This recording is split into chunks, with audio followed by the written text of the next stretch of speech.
We need to get off this planet. I mean, the morning started out so well. I took a team of 6 out to find the structures from the planetary scans. We were all in high spirits. I mean, who wouldn't be? These structures would be clues to another sentient race.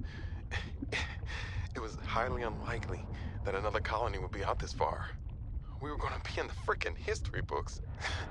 Everything was going okay. We were a few miles from the ship when our radios picked up an actual signal.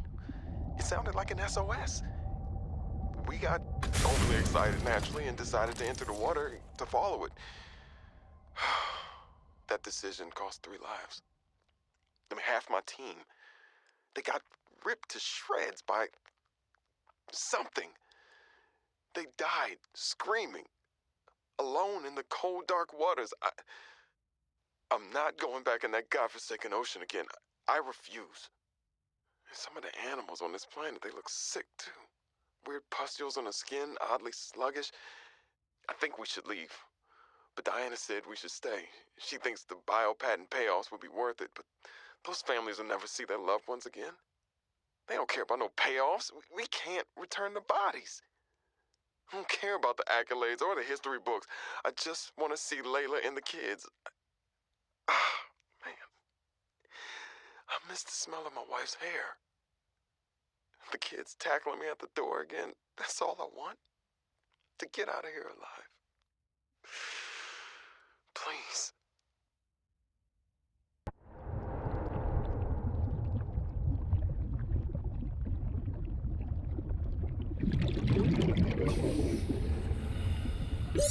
Oxygen.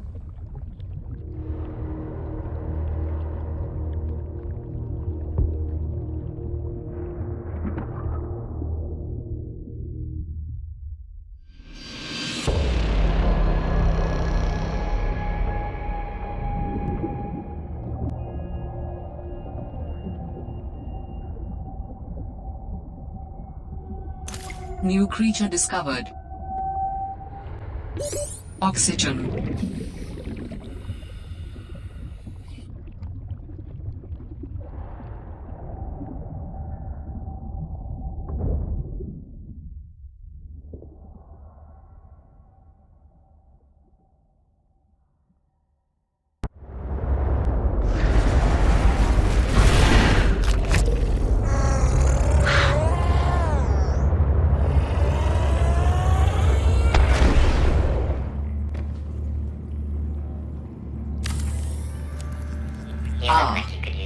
The sweet scent of dirty bean water.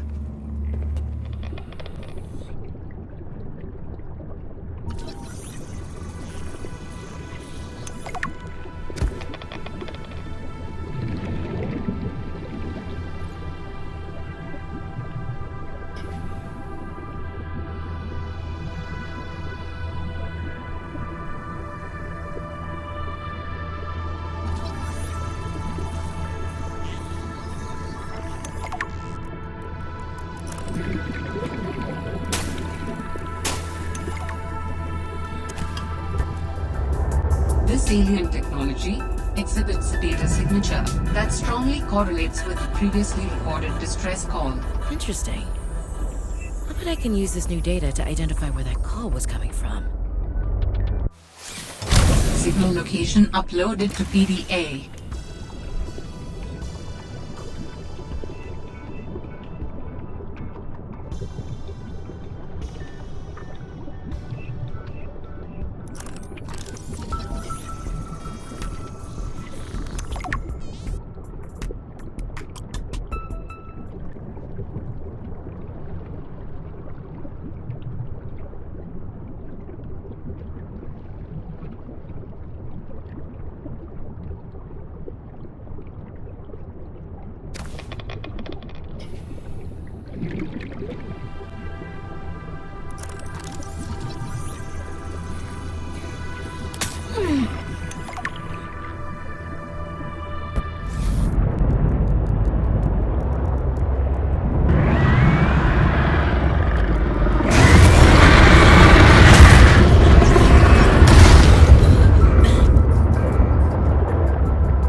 Warning, passing 100 meters. Oxygen efficiency decreased.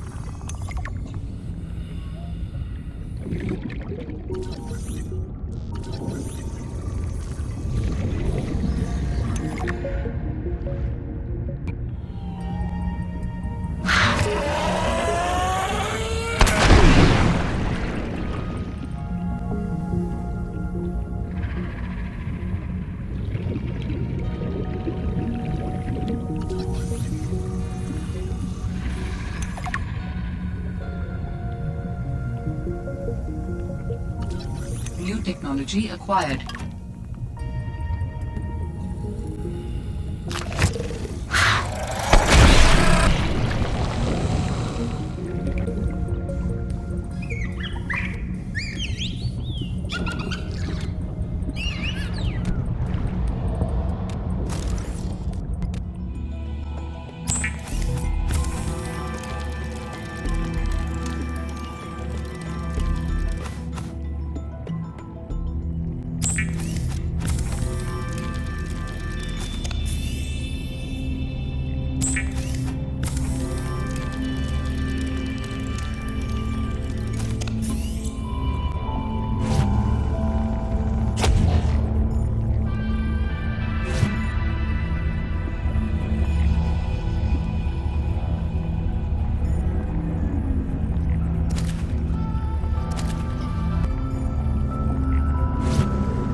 The jukebox lets you listen to music in your base.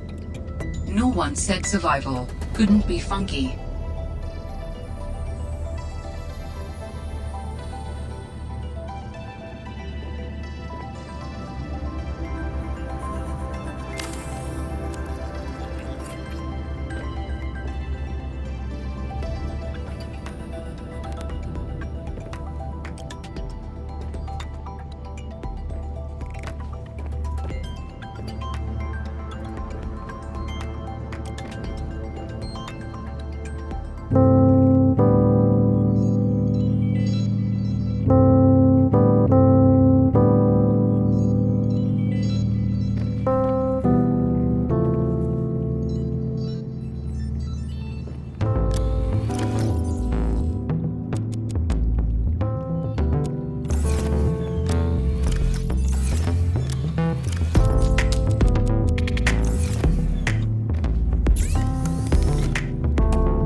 Warning, 30 seconds of oxygen remaining.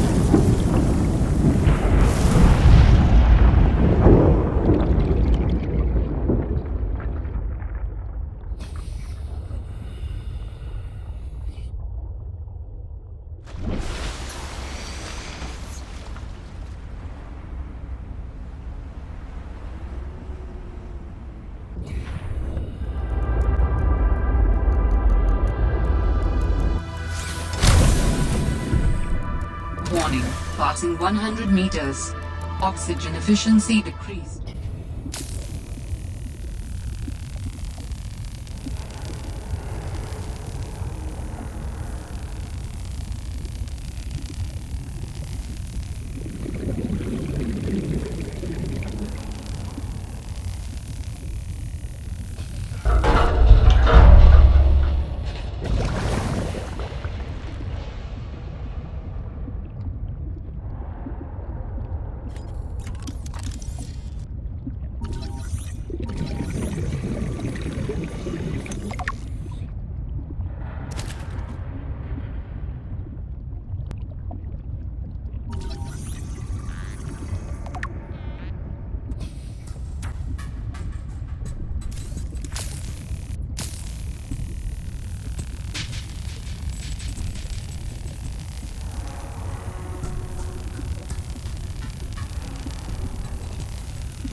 I finished the reactor checks.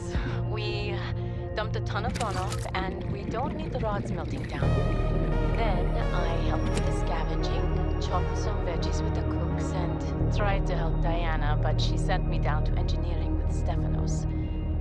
I've been working with him the last few days. Stefanos. How to describe Stefanos? He's by far the most thorough engineer I've worked with, and no ego. He never leaves a job undone, no matter how late it is. I've never seen him awake before 11, and he always greets me by saying, Kalimera, Yasmin, in the sleepiest drawl.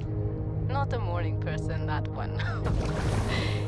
He listens with the slightest smile on his face, and twirls this stray curl by his ear. He asks a billion questions, but I don't mind. He surprised me today. There's an empty room on the bridge, just a spot of negative space in the ship. He set the picnic there and said I need to relax. He even called me a busybody. There were these crazy glowing fungus things he found to set the ambiance. The most exciting part though, drum roll, he can jailbreak fabricators. He made a small batch of traditional Grecian dishes. But the craziest part? He managed to make a suitable falafel for me. I never thought I'd see a good falafel in deep space. Alhamdulillah. A quiet genius, that one. This planet may be a cold mistress, but maybe it isn't so bad. I have determined the location of some important technology. I implore you to investigate. Will this help us build you a body? I do not know what we will find. I just know it is important. Signal location uploaded to PDA.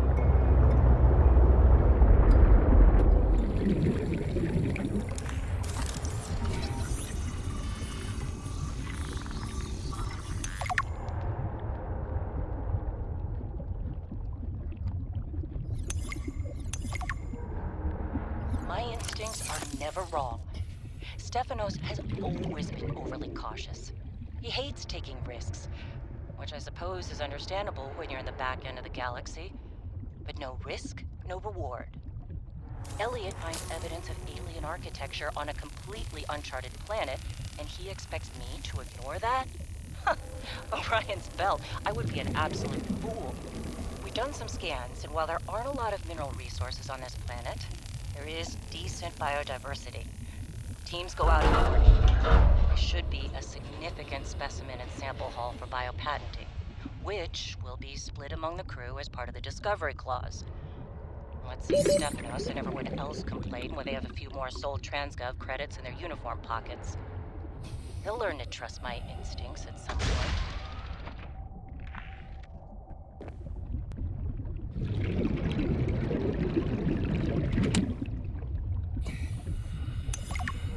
Oh man, oh man, oh man. This is every xenolinguist's dream. I mean, I was helping with the planetary planetary scans, and there are possible unknown structures on the surface. This could set my career up for life. The images are a little degraded coming through the atmosphere. Looks like intentional and complex architecture, which means civilization, and civilization means language. Oh, man. And now most of the crew wants to get home. I understand that, but this could be a defining discovery. I'm definitely gonna put a bug in Diana's ear about going to the surface so I can take a team to explore. Desperately hope this pans out. Oh, I can't wait till we get into communication range with Soul again. Layla and the kids would love to hear this.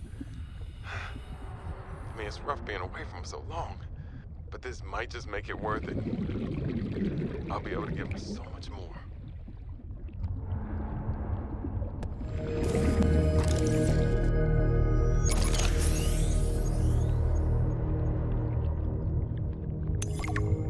O'Brien's felt this all went sideways. How could I have known that so much would go wrong? I failed my crew. No, I don't fail. I didn't get into this position by being a failure. It's this desolate land, frigid, cursed. Between these tunneling creatures and the strange sickness that a few of the crew are showing symptoms of, we have to leave at first light tomorrow. We are prepping for a rapid takeoff. We can't take chances with the vibrations drawing the tunnelers, so we're skipping the systems check. Risky, but I have faith in myself and the crew of the Mercury. Landing this thing was practically a miracle, though. But we have to get out of here. Maybe the weapon is to keep people away, but if we leave...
What you found is more than just an artifact.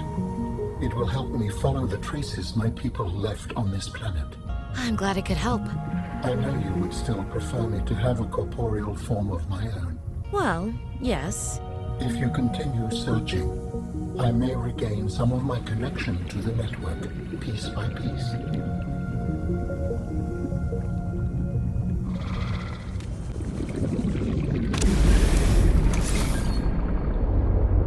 The sea monkeys have changed their tune.